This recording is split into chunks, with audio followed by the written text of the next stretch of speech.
O empresário Pablo Russell Rocha foi condenado a 24 anos de prisão pela morte de uma garota de programa em setembro de 98.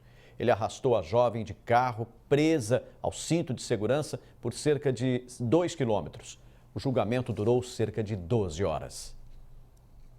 O julgamento do empresário Pablo Russell Rocha, 42 anos, começou às 10 horas da manhã de ontem, após 18 anos de espera. Ele foi condenado a 24 anos de prisão em regime fechado, acusado de matar a jovem Selma Heloísa Artigas da Silva, conhecida como Nicole, então com 21 anos. Foram 3 qualificadoras do homicídio doloso, numa sentença do juiz Giovanni Serrazul Guimarães. Em setembro de 1998, de acordo com os laudos da perícia, a garota que estava presa ao cinto de segurança foi morta depois de ser arrastada por 2 quilômetros na Avenida Caramuru. A sala do júri foi quase inteiramente ocupada, principalmente por advogados e estudantes de direito. Para o Ministério Público, a condenação já era esperada. A pena está dentro do que a promotoria esperava. O trabalho foi muito difícil porque é um caso que não tem testemunha ocular. E a gente teve que trabalhar sobre isso para demonstrar aos jurados que ele não estava falando a verdade. A sociedade deu a resposta. A justiça tardou, mas não faltou. Pablo chegou a ficar preso durante 2 anos e 3 meses na antiga cadeia de Vila Branca. Ainda segundo a promotoria, a defesa se baseou em depoimentos de testemunhas, mas o que levou à prova do crime foram exatamente os trabalhos da perícia. Segundo os peritos, e não precisa ser perito, é impossível ao passageiro do lado direito descer do veículo e enroscar-se no braço esquerdo.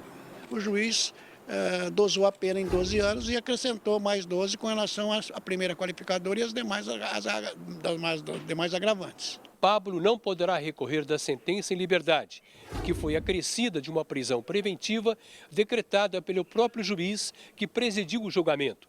De acordo com o Ministério Público, foi uma medida necessária. Ele foi condenado por um crime hediondo, porque o homicídio qualificado é considerado crime hediondo, 24 anos de prisão, então é necessário que ele já se mantenha recolhido, porque ele pode desaparecer. A mãe de Selma e outros parentes acompanharam durante todo o tempo o julgamento. Eles não quiseram comentar a condenação, o que foi feito pela advogada da família. A expectativa da família é que houvesse um julgamento e a condenação. Elas ficaram satisfeitas, embora elas tenham consciência de que isso não vai trazer a vida da Selma de volta. Mas a sensação, a alegria da justiça ser feita, elas ficaram contentes. Pablo foi conduzido à central de flagrante numa viatura da Polícia Militar, onde passou por procedimentos legais e exame de corpo de delito.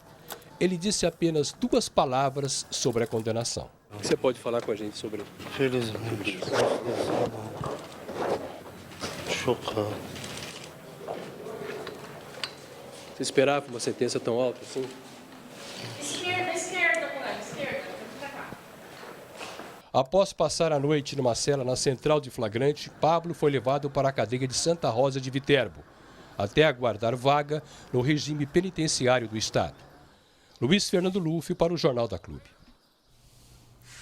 A defesa fala em acidente, já a acusação diz que foi homicídio.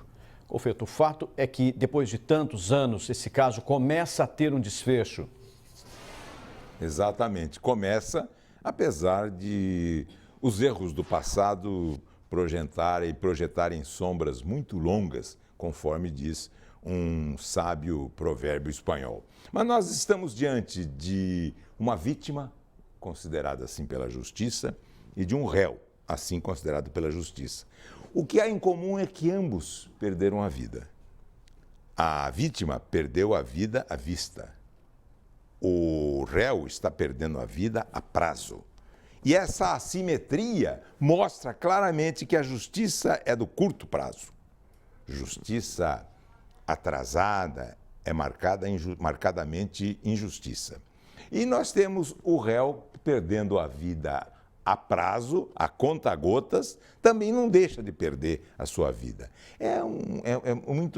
Terrivelmente, a análise é terrível quando se faz e procura se fazer pela premonição, pela intuição e pela razão. Sempre as razões do coração. Quando nós levamos para o cérebro, quando nós passamos para o intelecto, fica difícil um julgamento por causa das emoções que acabam sendo envolvidas. As vítimas, às vezes, não tanto a vítima que faleceu, mas a família, a mãe, os amigos e também aquele que está perdendo a vida a prazo, a conta-gotas, numa espécie de dificuldade de se entendimento per aquelas razões que acabam tendo uma realidade chocante, que a razão nem sempre tem razão. No caso específico, nós estamos diante dessa assimetria de justiça com o judiciário e às vezes nós temos a impressão de que demorando muito para se chegar a esse ponto, a justiça acaba virando a conta-gotas também perene injustiça. Afinal, nós estamos diante de outras pessoas, nós mesmos somos outras pessoas 20 e tantos anos depois e no caso específico, 18 anos depois. É isso.